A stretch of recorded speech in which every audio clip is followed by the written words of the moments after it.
Selamat datang di Havana. Aku pemandu wisata Camilo dan hari ini aku akan menceritakan kisah yang istimewa tentang tempat ini. Jadi, biarkan angin menyanyikan lagunya, ceritakan kisah-kisah tentang waktu yang berlalu, biarkan daun berdesir, karena dalam cinta sejati kita percaya. Jadi tutup mata kalian dan biarkan aku membawa kalian ke masa lalu. Saat itu, tahun 1537. Raja Charles ke-1 dari Spanyol terkesan dengan kegagahan dan keberanian Don Hernando de Soto, seorang penjelajah Spanyol, penakluk dan ahli strategi, dan menjadikannya Kapten Jenderal Kuba dan Florida. Sekembalinya dari Spanyol, kaya dan terkenal, dia jatuh cinta dengan Isabel de Bobadilla, putri Pedro Arias Davila, penakluk terkenal lainnya yang dengannya De Soto memulai serangannya. Keduanya tidak dapat dipisahkan dan segera menikah. Don Hernando dan Isabel tiba di Havana, Kuba, dan tinggal di kastil, di mana jenderal mengambil posnya untuk menjaga teluk dan mempertahankan kota dari serangan bajak laut yang biasa terjadi pada hari itu.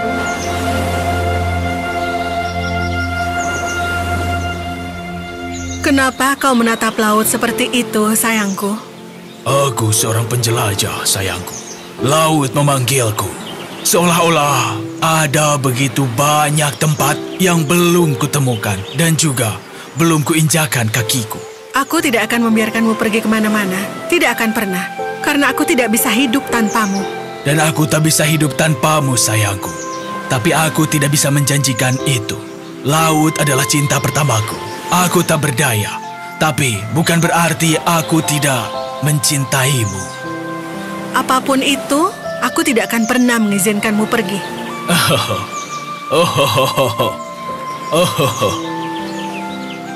Angin laut yang asin berbisik kepada sepasang kekasih yang rambutnya tertiup angin. Isabel tidak dapat mendengarnya, begitu pula orang lain kecuali Don Hernando. Karena dia tahu bahwa akan segera ada suatu hari ketika tugas akan datang dan dia harus segera berlayar meninggalkan istrinya. Saat keduanya menyaksikan siluet layar perahu pelabuhan, Don Hernando tersenyum pada istrinya, wanita yang sangat dicintainya. Dia merasa aman dan terlindungi dengan kehadirannya. Tapi keadaan akan segera berubah. Dan nasib memiliki tujuan yang beda untuk kedua pasangan itu. Kapten Jenderal, seorang utusan telah tiba dengan berita dari raja. Bawa dia masuk. Jantung Don Hernando berdetak kencang karena dia tahu pesan apa yang pasti dia terima dari raja. Kapten Jenderal Don Hernando de Soto, Yang Mulia Raja Charles ke-1 telah menerima permintaanmu untuk berlayar ke Amerika Utara untuk ekspedisi. Tunggu, kau bilang permintaanmu? Don Hernando telah lupa ambisinya untuk menjelajahi Amerika Utara dan permintaan yang diajukan kepada raja untuk hal yang sama. Oh, itu beberapa waktu yang lalu dan aku benar-benar lupa. Apalagi yang raja katakan. Raja ingin kau segera berangkat untuk ekspedisi selama 4 tahun. 4 tahun? Don Hernando memandangi istrinya, lalu menundukkan kepala. Terima kasih telah menyampaikan pesannya. Beritahu raja, aku akan segera berangkat. Air mata mengalir dari mata Isabel saat dia berlari keluar ruangan. Malam itu, saat Isabel berdiri di menara melawan emosinya, Don Hernando datang dan berdiri di sisinya. Untuk sesaat, dia diam saja dan menemani tatapan istrinya. Lalu kemudian, maafkan aku lupa memberitahumu tentang permintaanku kepada raja. Sejujurnya, aku sendiri telah benar-benar lupa tentang itu. Isabel. Lihat aku. Aku mencintaimu dengan setiap nafasku. Kau melengkapiku. Aku tidak ingin menghabiskan waktu tanpa kau, apalagi sehari. Kau adalah duniaku. Kalau begitu, jangan tinggalkan aku sendiri. Kau selalu bangga padaku, bukan? Kau jatuh cinta denganku karena keberanian dan dedikasiku pada mahkota Spanyol. Dan sekarang, kau memintaku untuk mundur? Kalau begitu, ajaklah aku bersamamu. Kau tahu aku tidak bisa. Tidak aman bagi wanita untuk bepergian melalui laut dalam waktu yang lama. Kau akan jatuh sakit, dan aku tidak bisa membiarkan itu. Tapi aku berjanji, aku akan segera kembali. Kau janji? Aku berjanji. Dan kapanpun kau merindukanku, datanglah ke sini dan lihatlah cakrawala. Angin akan membawa aromamu kepadaku di sisi lain. Dan suatu hari nanti, aku akan kembali padamu. Dan jika kau merasa kesepian, lihat saja bulan. Karena bulan akan mengawasi kita berdua. Sampaikan pesanmu pada cahayanya yang lembut, dan aku akan mandi dalam kilauannya. Itu akan membawa pesanmu padaku. Isabel memejamkan mata dan memeluk suaminya tanpa yakin apa yang akan terjadi. Lalu, pada 12 Mei 1538, Don Hernando de Soto berangkat bersama anak buahnya untuk ekspedisi kontinental 4 tahun yang direncanakan dari Havana dengan 7 kapal raja dan 2 karavan.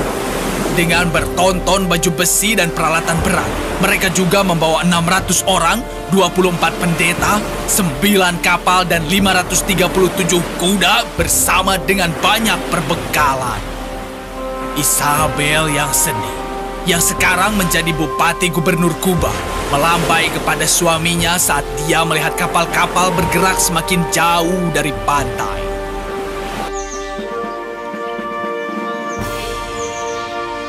Apa dia berdiri di sini? Ya, di suatu tempat di sini, ya. Lalu apa yang terjadi? Lalu, kemudian mulailah kerinduan, diikuti dengan penantian panjang. Isabel de Bobadilla, yang sekarang menjadi wanita paling berkuasa di wilayah Amerika, memerintah pulau itu dengan keberanian dan dedikasi. Dia telah berjanji kepada suaminya bahwa dia akan mengurusnya, dan janji itu tidak akan dia ingkari. Tapi hati juga merupakan hal yang aneh, bukan?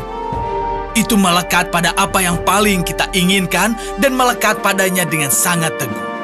Berbulan-bulan berlalu dan segera Isabel mulai menjadi tegang dan cemas. Dia merindukan suaminya dan mulai menghabiskan waktu di puncak menara. Kalau kau bisa mencium aromaku dan merasakan degupanku, ketahuilah bahwa aku kuat dan aku selalu menunggumu setiap menit. Kembalilah segera karena aku merindukanmu. Kembalilah segera karena aku mencintaimu. Berbulan-bulan berlalu. Don Hernando de Soto melakukan perjalanan melalui berbagai bagian yang sekarang menjadi Amerika Serikat. Melintasi Georgia dan Alabama, di mana ia menemukan sungai Mississippi. Konon pada masa itu, ada legenda bahwa air mancur awet muda dapat ditemukan di dekat sungai. Dan Don Hernando ingin menemukan harta yang tak ternilai ini karena akan menjadi harta terbesar bagi raja dan akan mengakhiri ekspedisinya. Kita harus menemukan air mancur awet muda dengan cara apapun. Aku ingin kembali ke istriku. Tapi, Baginda, kami tidak tahu persis di mana lokasinya. Jadi kita harus menemukannya. Itulah yang dilakukan penjelajah. Tapi penjelajah pemberani itu tidak menemukan mata air awet muda. Sebaliknya, pada tanggal 21 Mei 1542, dia benar-benar mengalami demam yang hebat yang merenggut nyawanya. Di saat-saat terakhir Don Hernando de Soto, dia teringat akan cinta dalam hidupnya. Saat setetes air mata menetes dari sudut matanya, angin sepoi-sepoi menyapu wajahnya, dan di dalamnya dia menemukan bau istrinya. Sambil tersenyum, dia memejamkan mata ke tepi barat sungai Mississippi. Dan kemudian dia pergi selamanya. Oh tidak, dan apa yang terjadi pada Isabel yang malang? Isabel. Isabel jauh dari menebak bahwa di negeri yang jauh, suaminya telah meninggal dan tidak akan pernah kembali ke rumahnya. Dia menunggu. dan menunggu, dan menunggu, dan menghabiskan bertahun-tahun duduk di menara kastil sambil memandang ke cakrawala di atas Teluk Havana mencari tanda-tanda kembalinya suaminya. Dia tidak mau makan atau minum dan menghabiskan sebagian besar waktunya di menara melihat-lihat ke cakrawala berharap melihat siluet kapal yang membawa suaminya kembali pulang. Oh, bulan, pendamping setia langit malam. Setia seperti cinta antara aku dan suamiku. Ya, suamiku yang berada di seberang lautan. Jauh dariku, aku punya pesan untuknya. Tolong bawakan itu untukku. Aku mengikat pesanku ke cahaya terangmu. Katakan padanya, aku tidak bisa menahan kesedihan ini lagi. Aku tidak bisa melihatnya, tetapi kau pasti menemaninya. Tolong sampaikan pesanku. Aku sangat ingin melihatnya. Tapi perahu Hernando tidak pernah datang. Dan dengan itu, datanglah berita kematian Hernando. Oh tidak. Isabel yang malang tidak tahan dan akhirnya meninggal karena patah hati pada tahun 1546. Itu sedih sekali. Tunggu, ceritanya belum berakhir. Karena Isabel masih hidup dan begitu juga harapannya untuk kembalinya suaminya. Apa? Ya, kau tahu, tersentuh oleh kisah tersebut, pematung Geronimo Martin Pinzon membuat patung untuk menjadi baling-baling cuaca yang sejak tahun-tahun pertama 1630-an telah menjaga posisi tertinggi di benteng utara benteng angkatan kerajaan. Patung itu adalah Isabel? Wow! Ya, perempuan yang mengangkat kepalanya tinggi-tinggi dan melihat ke kejauhan adalah dia. Patung itu dinamai Havana Giraldilla, terinspirasi oleh El Giraldillo yang terletak di Katedral Sevilla. Tapi, apa yang kalian lihat saat ini di atas Royal Force adalah replika. Yang aslinya roboh oleh badai kuat yang melanda pulau itu pada tanggal 20 Oktober 1926. Sekarang, setelah dipugar dan menunjukkan kemegahan masa lalu, patung itu sekarang disimpan di museum kota. Tapi replika atau bukan, begitulah cara Giraldilla memberitahu kita semua tentang kemalangannya dan tetap tenang saat menjaga Havana. Mungkin saja Hernando belum mati. Dan mungkin beberapa pengelana dari negeri jauh suatu saat akan membawa kabar yang ditunggu-tunggu dan menemani istrinya dalam tatapan tanpa ekspresi. Beberapa orang mengatakan bahwa kadang-kadang dia menunduk dan mencari suaminya di antara wajah-wajah yang lewat di kota ini. Wow, terima kasih banyak Camilo. Kami akan mengingat kisah ini selamanya. Sama-sama. Sekarang mari kita lanjutkan atraksi lain di Havana.